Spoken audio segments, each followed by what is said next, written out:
एक गांव में मोहन नाम का एक गरीब किसान रहता था। उसके पास अपने पुरखों की छोड़ी हुई एक बंजर जमीन थी।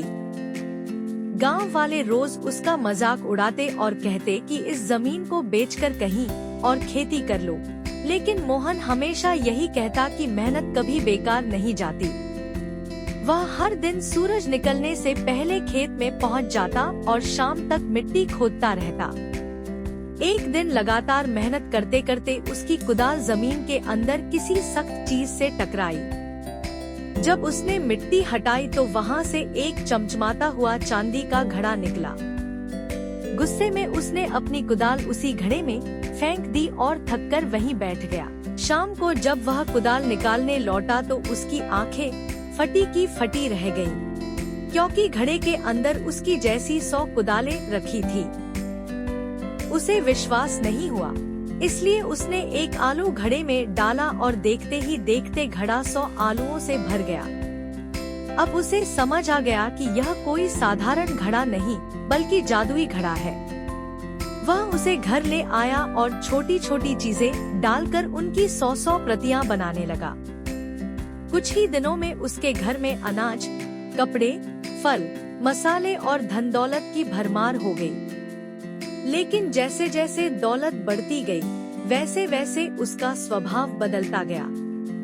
एक दिन उसका गरीब पड़ोसी गोपाल मदद मांगने आया।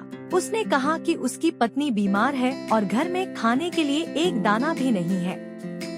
उसने थोड़े से अनाज की गुहार लगाई, लेकिन मोहन ने घमंड में आकर उसे डांटते हुए खाली हाथ लौटा दिया और दरवाजा उसके मुंह पर बंद कर दिया। कुछ दिनों बाद मोहन ने घड़े की शक्ति परखने के लिए उसमें एक मुर्गी डाल दी। देखते ही देखते 100 मुर्गियां बाहर निकल आईं और पूरा घर भर गया। एक मुर्गी भागकर बाजार पहुंच गई और उसके पीछे बाकी सारी मुर्गियां भी दौड़ने लगी। उसी समय राज्य का एक सैनिक यह सब देख रहा था। उसने तुरंत महल जाकर लालची राजा वीरेंद्र को इस जादुई घड़े के बारे में बता दिया।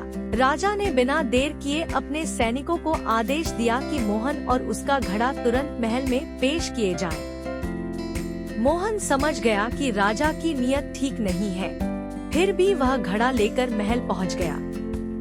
उसने राजा को चेतावनी दी कि इस घड़े के पास मत जाइए, वरना बड़ा अनर्थ हो जाएगा। लेकिन लालच में अंधा राजा उसकी बात कहाँ मानने वाला था। उसने गुस्से में कहा कि अगर घड़े का सच नहीं बताया तो उसे खौलते हुए तेल में डलवा देगा। इतना कहकर राजा खुद घड़े के अंदर झांकने लगा और अचानक उसका संतुलन बिगड़ गया।